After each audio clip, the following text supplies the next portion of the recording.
दोस्तों, रोशनी मद्धम है, साज खामोश हैं और एक आवाज़ फ़ज़ा में उभरती है। हमको किसके गम ने मारा, ये कहानी फिर सही। ये सिर्फ़ एक मिसरा नहीं, ये एक आह है, एक दिल की चीख है जो ग़ुलाम अली के लबों से निकलकर सुनने वाले के दिल में उतर जाती है। ग़ुलाम अली, जिन्हें गज़ल गायकी का ताजदार कहा जाता है, अपने हर लफ्ज़ को ऐसे इस्तेमाल करते जैसे कोई मुसव्वर रंगों से खेलता है। लेकिन जब उन्होंने ये गज़ल गाई तो उनके लहजे में एक अजीब सा उदास सुकून था, जैसे किसी ने दुनिया की सारी तलखियाँ समेट कर उनके दिल में रख दी हों। ये गज़ल शायर मसरूर अनवर के अल्फाज में लिखी गई थी। ये अशार दरअसल एक मोहब्बत की कहानी के अंजाम के बाद कहे गए अल्फाज हैं, जहाँ इंसान अपने दर्द को छुपाने के लिए सिर्फ़ एक जुमला कहता है, ये कहानी फिर सही।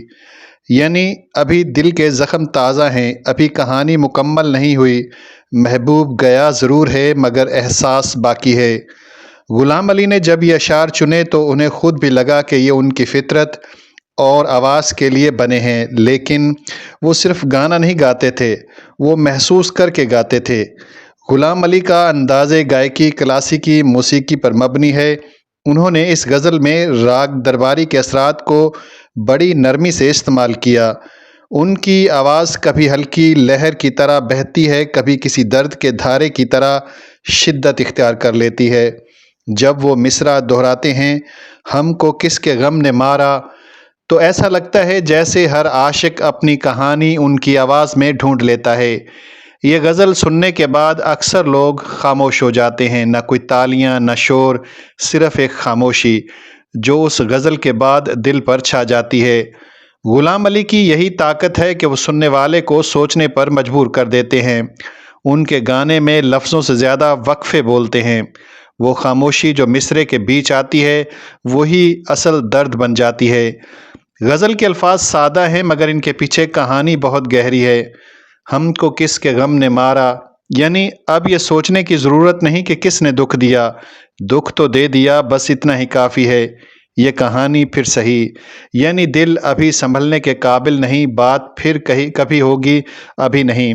ये वो कैफियत है जब इंसान अंदर से टूट चुका है मगर आंसू बहाने की हिम्मत भी बाकी न रही हो। दिलचस्प बात यह है कि ग़ुलाम अली के कई मद्दाह कहते हैं कि जब वो ये गज़ल गाते थे तो उनकी आंखों में अक्सर नमी आ जाती थी, क्योंकि उनकी ज़िंदगी में एक ऐसा दर्द आया जब वो तन्हाई और जुदाई के गम से गुज़रे। वो हमेशा कहते थे कि मैं गाता नहीं, दर्द सुनाता हूँ। ये ghazal radio Pakistan, classical music, concerts और नातिया मुशारों में कई बार पेश की गई और बाद में इसे भारत के कई प्रोग्राम्स में भी उस्ताद ग़ुलाम अली ने लाइव गाया, जहां लोग घुटनों पर हाथ रखकर खामोशी से सुनते रहे।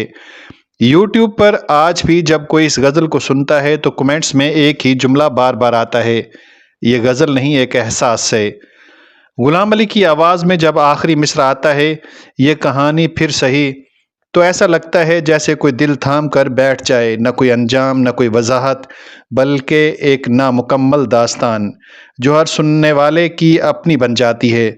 बस यही तो फ़न है, जब शायर का दर्द गाने की आवाज़ में ढल कर सुनने वाले के दिल में उतर जाए। दोस्तों, हमको किसके गम ने मारा सिर्फ़ एक गज़ल नहीं बल्कि एक एहसास है, एक ऐसा एहसास जो वक्त गुज़रने के बाद भी ज़िंदा रहता है। नाज़रीन, आखिर में छोटी सी गुजारिश, अगर आपने अभी तक हमारे चैनल को सब्सक्राइब करना ना भूलिएगा। शुक्रिया। अल्लाह निगहबान। अल्लाह हाफिज़।